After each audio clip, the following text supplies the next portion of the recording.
Maintenant, ce qu'on va faire, c'est qu'on va étudier ensemble les cryptos parce que je pense que ça intéresse beaucoup de monde. Récemment, j'ai parlé avec une Américaine qui bosse dans une grosse institution financière américaine et qui me disait les cryptos, c'est l'avenir, les banques sont tellement arrogantes. Moi, je bosse dans une grosse banque américaine, mais elles sont arrogantes. Et j'étais là à lui dire, oui, mais tu sais que les grosses banques sont aujourd'hui dans les cryptos.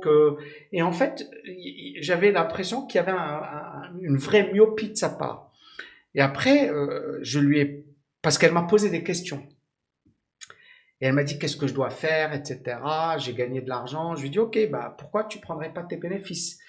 Elle m'a dit, mais je peux pas parce que si je prends mes bénéfices, je vais payer des impôts et je sais pas combien j'ai investi, etc. Et moi, je me suis dit, waouh! C'est-à-dire qu'elle a investi pas mal d'argent, mais elle sait pas trop combien elle a investi. Et puis, elle a pas envie de récupérer son fric parce que si elle le récupère, elle va devoir payer des impôts. Et je me suis dit, mais en fait, et puis, on a parlé, on a rigolé un petit peu, etc. Et puis, en fait, elle m'a dit qu'elle était addicte et qu'elle était totalement, voilà. Et donc, en fait, et moi je lui ai dit, c'est vraiment pas le bon raisonnement ou pas la bonne attitude à avoir. C'est-à-dire, un investissement reste un investissement. Il faut pas d'affect, il faut pas de, voilà, de sentiment, parce que c'est le danger. Et beaucoup de gens approchent les cryptos ou approchent la bourse ou approchent de manière affective, de manière émotionnelle. Alors bien sûr, clairement, il faut aimer ça. Il faut être passionné. Et surtout dans le monde de la crypto, il y a beaucoup de gens qui sont passionnés. C'est génial. Mais il ne faut pas que cette passion prenne le dessus et que ça vous domine.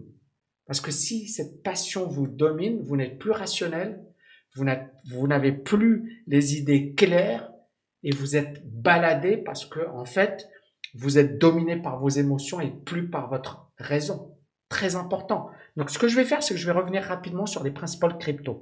Alors, j'ai mis, et là encore une fois, rappelez-vous de ma précédente vidéo, je vous avais dit, voilà, le Bitcoin est dans une tendance baissière, il n'y a pas photo, d'accord? On est vraiment dans une tendance baissière. Et je vous avais dit, là, c'est pas mal ce qui est en train de se passer parce que vous voyez, les moyennes mobiles commencent à croiser, mais ça, c'est du swing trading, hein, c'est vraiment un coup. Et là, vous voyez, on casse, d'accord? On se pose. Là, il y a un truc à faire, d'accord? Mais est-ce que ça veut dire qu'on aura un retournement majeur du Bitcoin? Non. C'est juste un rebond, d'accord? Maintenant, pour que ça se reprenne véritablement, il faut qu'on ait quelque chose de beaucoup plus positif. Et donc, je vais continuer, je vais vraiment vous démontrer, et puis bien évidemment, vous donner mon avis, point. C'est-à-dire, vous n'êtes pas obligé d'être convaincu par ce que je vous dis. Et vous voyez ici, à chaque fois, pour les cryptos, on a la même chose. On a une tendance qui est vraiment baissière et vous voyez, BNB, pour le moment, c'est pas reparti à la hausse. On a ça, mais on est toujours vendeur. On a toujours une belle tendance baissière. Donc, c'est très intéressant. C'est-à-dire que il faut pas trop s'exciter, mais ça devient intéressant sur un plan spéculatif si ça se retourne. D'accord? Mais on peut avoir un rebond qui ne donne rien et là, sur un plan weekly, vous voyez, on est légèrement sous la moyenne mobile. Mais bon, c'est un truc qui a tellement explosé que voilà, c'est assez incroyable, hein. Donc on est en train de corriger, quoi. Mais on n'est pas... Voilà, il y a encore une grosse zone de support là, 250. Bon, c'est quand même très bas par rapport au niveau actuel. Mais il y a encore des supports. Alors après, ça c'est, pour moi, c'est intéressant. Coinbase, vous voyez, Coinbase, on a cassé les précédents points bas. On est en train de rebondir, d'accord? Mais on voit bien que la grosse résistance, elle se situe par là, à 212. Dogecoin, idem, grosse tendance baissière, vous voyez? Grosse tendance baissière. Pour le moment, ça fait pas grand-chose. Ensuite, on va prendre Ethereum. Le rebond, il est plus sympa que le Bitcoin. On est toujours sous la zone de neutralité, d'accord? Ça commence à devenir sympathique. Mais voilà, c'est plus du swing trading, c'est-à-dire on est toujours, les moyennes mobiles sont toujours orientées à la baisse.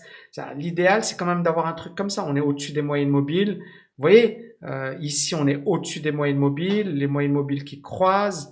D'accord? Ça, c'est ça ce qu'on veut, quoi. On veut des trucs comme ça. On est au-dessus des moyennes mobiles. Voilà. C'est ça ce qu'on veut quand on est technicien, analyste technique. C'est-à-dire, moi, ce que j'ai toujours adoré avec l'analyse technique, je vous ai beaucoup parlé de l'analyse fondamentale, et je trouve que l'analyse fondamentale est géniale.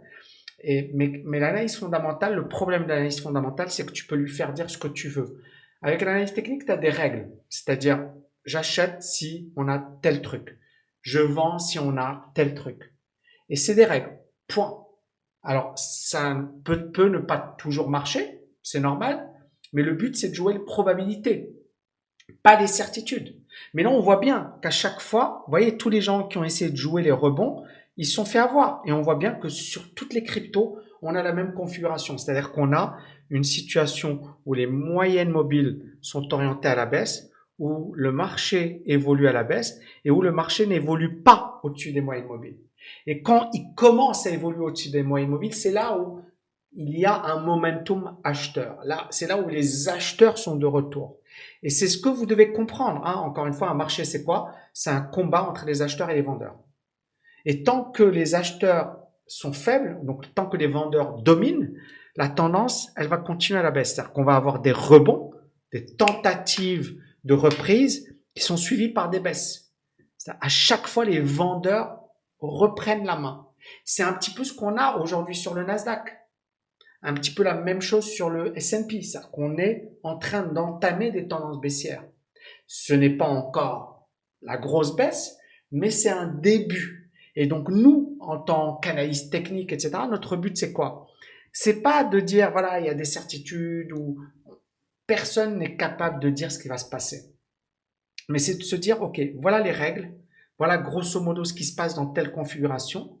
Et bien évidemment en être convaincu. Donc d'où l'importance de bien maîtriser les graphiques, de les étudier sur le long terme, etc. Et après de se dire, OK, dans telle configuration, voilà ce qui va se passer. Et on élimine l'affect, on élimine les émotions, on élimine le bruit, on se focalise sur l'information. Que me disent les graphes? Que me disent les acheteurs et les vendeurs? Est-ce que les acheteurs sont en train de reprendre la main ou est-ce que les acheteurs sont toujours faibles? Si les acheteurs sont toujours faibles, je ne me positionne pas. Si les acheteurs sont présents, là, ça devient intéressant et là, ça me donne un signal positif. Et vous voyez, on retire l'affect et on se focalise sur l'information brute. Et c'est là où vous faites la différence. Donc, je continue mon analyse. Donc, bon, voilà, on a quasiment la même chose. Hein. Alors, il y a ici Marathon Digital. Bon, vous voyez, c'est vraiment des configurations similaires. Alors, MSTR, je pense que c'est MicroStratégie. Et idem, on est un peu dans la même config. On a cassé une grosse résistance, un gros support, d'accord, qui devient résistance. On joue avec, mais les moyennes mobiles sont clairement orientées à la baisse. Alors que là, regardez, là, c'était l'inverse. Donc vraiment, nous, pour le moment, la tendance, elle est baissière sur les cryptos. Est-ce qu'il y aura des points d'entrée? Probablement, mais il faut juste être patient. Il faut juste être patient. Et le problème de beaucoup de gens, encore une fois, c'est qu'ils courent derrière quelque chose. Alors que parfois, il vaut mieux attendre. Et parfois, vous allez rater des mouvements. Mais c'est pas grave. Tant que ça respecte votre money management, tant que ça respecte vos règles, tant que ça respecte votre système de trading ou d'investissement, ça ne pose pas de problème. J'espère que vous avez aimé cette vidéo. Donc, vous voyez, j'ai parlé de pas mal de choses. N'oubliez pas de la liker, de la partager. J'ai beaucoup de choses à partager avec vous. Peut-être que je vais donner une masterclass cette semaine sur les options pour vous expliquer un petit peu pourquoi, quel est l'intérêt, etc. de ces options dans l'optique investissement. Le bootcamp OMI a été un énorme succès. J'en suis super content. J'ai également, je lisais récemment le bouquin de Ray Dalio, le Nouvel Ordre Mondial, un bijou.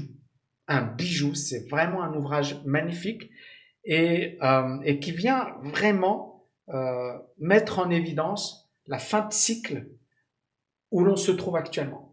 Pour lui, il y a un changement de régime, c'est-à-dire que la Chine va dominer les États-Unis pour Ray Dalio.